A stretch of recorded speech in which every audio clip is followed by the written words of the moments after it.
Welcome back. Well, a unique conference is underway in Davenport, North Dakota today. It's called the Do-Gooders Conference. The goal is to create a fundraising conference that empowers those of us who want to fight other duties as assigned. I have no idea what that means right now, but we're about to find out. So join us this morning, Mark Anderson. He's going to be a panelist with this Shark Tank organization that's helping to raise some money and do some neat stuff. Welcome to the show. It's great to have you here. Great to be here. Thanks, So Chris. what is this others as assigned thing? Well, it's other duties as assigned. Yeah. That basically says you do anything anybody asks. Oh, I like that. I'm just here to serve, right? Don't you have that in your job description? I absolutely do. I cannot say, oh, hey, I just work here. It's like, oh, I got it. I'll handle that. That's right. Whether it's running to get coffee, take the garbage out, shovel snow, or serve on a panel. There you go. So tell us about this event that's happening today. Well, it's a really cool event. Patrick Kirby of Do Good Better Consulting is coordinating it. He has a number of panelists, actually 8.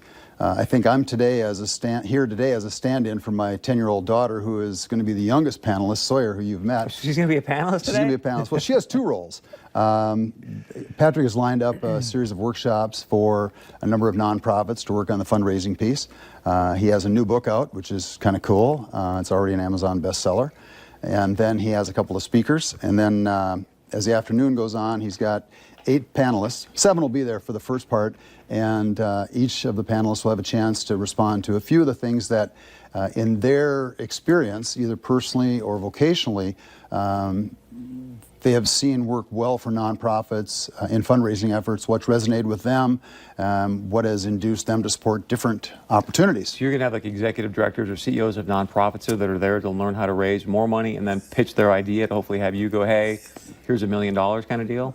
More or less, yeah. So again, I think a number of individuals on the panel. Eric Hatch will be there. Nice. Matt Lockowitzer, Julie Peterson-Klein, Sandra Roars, dropping names like crazy here, Jeannie Volk and Taya Spellhug. So, so if I'm a nonprofit, I'm going to go pitch you panelists and have you say, if you're a nonprofit, you need to be there all day.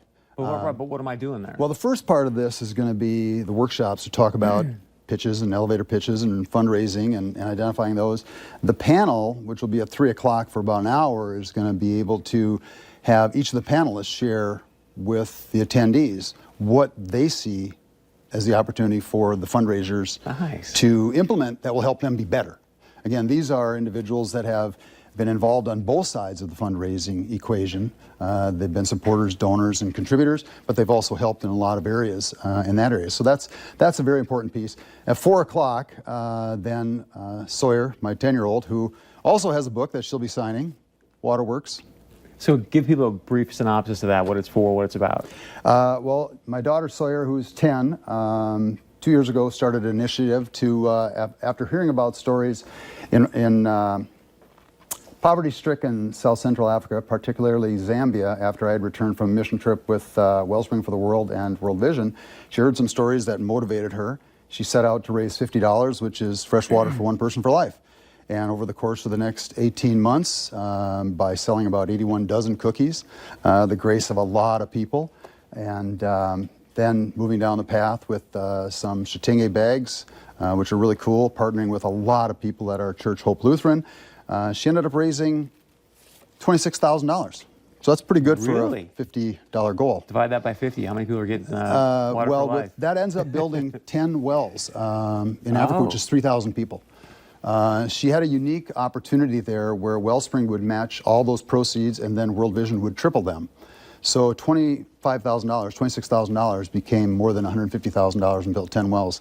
So as a result of a lot of people's work and kind of the common bond was this 10-year-old, 3,000 people have water that otherwise wouldn't have water. So she had an opportunity, and there's so many really, really cool stories, and she's going to visit with you later about that, and I know you've chatted with her a little bit about it, but she was approached with the opportunity to write a book about the story. So she wrote a children's book, which is good for children about 2 to 102. And if you're under 2, it can be read to you. If you're over 2, and have Doug Hamilton read it to you or Chris Burr. They've got the voices for it. And it's a great story. There's some really cool things in there. It talks about a girl's journey and motivation. It's got a lot of depth to it. So the book has already generated a lot of traction. And part of her story, and part of the thing that resonated with Patrick, was he was at an event where she shared her elevator pitch for Shitenge bags. And literally each Shitenge bag, this tote bag, which sold for $50, by itself would be fresh water for one person for life. So she had her really cool elevator pitch. And as the book came down, she's the only miner to have a deal with World Vision and Wellspring, where they will match the proceeds and triple match proceeds. So every book she sells will be $50, which is water for one person for life. So literally, one book, one life. So her elevator pitch is there. So at 4 o'clock, she's going to go on with a little bit of a piece to introduce herself, her story, and what Patrick found to be a very, very compelling elevator pitch from a 10-year-old, on the premise that if a 10-year-old can go out and raise almost $50,000 in 2 years, these professionals who are trained and have the opportunities and have read books and gone to seminars, they should be comfortable going out to raise some money as well. Amen to that. Sawyer's going to be joining us, I think, on August 14th, so be sure and join us for that. I've got 30 seconds left. I'll give you the last word. Anything else you want to add? Again, it's going to be a wonderful event, a lot of great panelists, a lot of area nonprofits involved. Waterworks SEA on Facebook is a great place to check this out. It's a cool story.